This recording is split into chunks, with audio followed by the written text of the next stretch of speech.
प्रियो, इस सुंदर समय के लिए मैं प्रभु को धन्यवाद देता हूं और आप सब लोगों को आत्मा से चलाए चलना इस श्रृंखला में मैं स्वागत करता हूं। आज की चर्चा के लिए हम एक पद पहला कुरिन्थियों की पत्री उसका 6वां अध्याय की 12वां पद से पढ़ेंगे। पहला कुरिन्थियों की पत्री 6वां अध्याय की 12वां पद, वहाँ पे हम यूं पढ़ते हैं, सब वस्तुएं मेरे लिए उचित तो है, परंतु सब वस्तुएं लाभ की नहीं। सब वस्तुएं मेरे लिए उचित है, परंतु मैं किसी बात का अधीन न रहूँगा। प्रियो, यहाँ पे पवित्र आत्मा आज हमें ये याद दिलाते हैं कि हमारे जीवन में हमको हर एक वस्तु या हर एक चीज़, हर एक प्रभु ने हमारे जीवन में दिया हुआ भलाइयों में हमको एक अधिकार है, हमको एक आज़ादी है, हमको उस चीज़ को इस्तेमाल करने का एक आज़ादी हमारा जीवन में है। इसलिए ऐसा बताया है, सब वस्तुएं हमारे लिए उचित है, लेकिन परंतु वो सब वस्तुएं लाभ की नहीं है।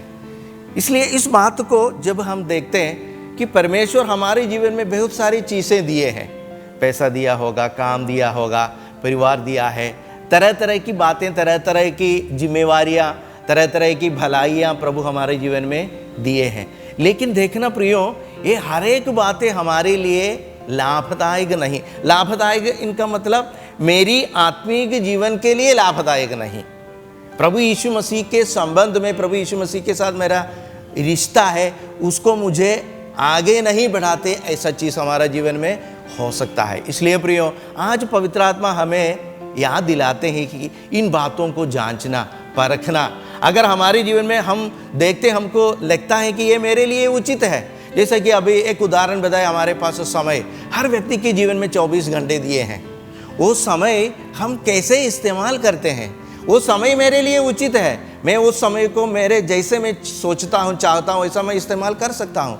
लेकिन देखना प्रियो, जांचना प्रियो, वो मेरी आत्मिक जीवन के लिए वो लाभदायक है, वो प्रभु के साथ मेरे रिश्ते में, मेरे संबंध में मुझे आगे लेके चलते हैं। इस बात को हम देखना जरूरी है प्रियो, क्योंकि प्रभु यीशु मसीह ने इस कुरिन्थियों की पत्री उसका 4वां अध्याय में हमको ये बताया है, मनुष्य हमें मसीह के सेवक और परमेश्वर की भेदों की भंडारी समझें, और भंडारियों में ये देखा जाती है कि वो विश्वास योगी हो। इसलिए प्रियो, इस बात को ध्यान से सुनना। प्रभु हमारे जीवन में बहुत सारे भलाइयाँ दिया है, समय दिया है, पैसा दिया है, परिवार दिया है, तरह तरह की भूमिकाएं दिए हैं, एक पिता का, पति का, भाई का, तरह तरह की जिम्मेवारी मेरे जीवन में दिए हैं। बस हमको ये देखना कि मैंने उस स्थानों में, उस जिम्मेवारियों में विश्वास योगी हो या नहीं। ये हर एक बातें मेरे लिए दिखने में तो उचित है, लाभदायक है, लेकिन मेरी आत्मिक जीवन में उस चीज़ मेरे जीवन में एक उन्नति देते हैं या नहीं, आत्मिक जीवन में एक उन्नति मुझे देते हैं या नहीं। इस बात को हमको देखना, जांचना बहुत ज़रूरी है प्रियो। वहाँ पे जो हमने अभी पढ़ करके सुना था, वहाँ पे अंतिम पद में ये बताया, कोई भी चीज़ का अधीन में नहीं रहना है, कोई भी चीज़ का दासत्व में नहीं आना, कोई भी चीज़ का गुलाम नहीं बनना, बल्कि उन चीज़ों को हम अपने अधीन में करें, अपने दासत्व में करें, हम उसको उपयोग करें, हम उसको इस्तेमाल करें, ताकि हमारा मालिक को, हमारा स्वामी को वो बढ़ाई देने वाला एक अवसर,